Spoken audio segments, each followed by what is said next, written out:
On March 13th, the Center for Puerto Rican Studies unveiled their art gallery in El Barrio with its inaugural exhibition, Diasporic Collage, Puerto Rico and the Survival of a People.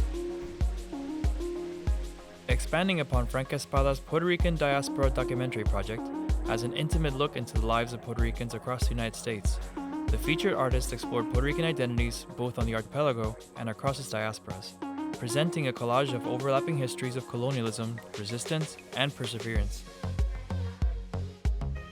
Glorimar Garcia's Mundillo practice serves as a way toward reconciling her connection to the archipelago, while reflecting on the enduring spirit of Puerto Rican tradition and craftsmanship.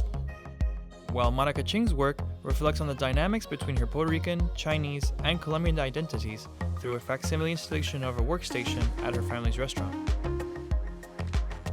From Lovan Bell's explorations of colonial histories to Edra Soto's reflections on migration and family, each piece weaves a narrative within the collective experience of Puerto Ricans, collages that evoke a people's rich cultural tapestry across lands and oceans. Curated by Centro Directora Dr. Jomaira Figueroa Vasquez, Dr. Whitney Cosme of the University of Puerto Rico, and Darina Perdomo of Michigan State University, this exhibition is a collaborative effort between the Eli and Edith Broad Art Museum at MSU and Centro, in partnership with the Diaspora Solidarities Lab. Diasporic Collage is on view at the Centro Gallery through September 25, 2025, inviting all to experience the Puerto Rican people's enduring legacy and vibrant culture.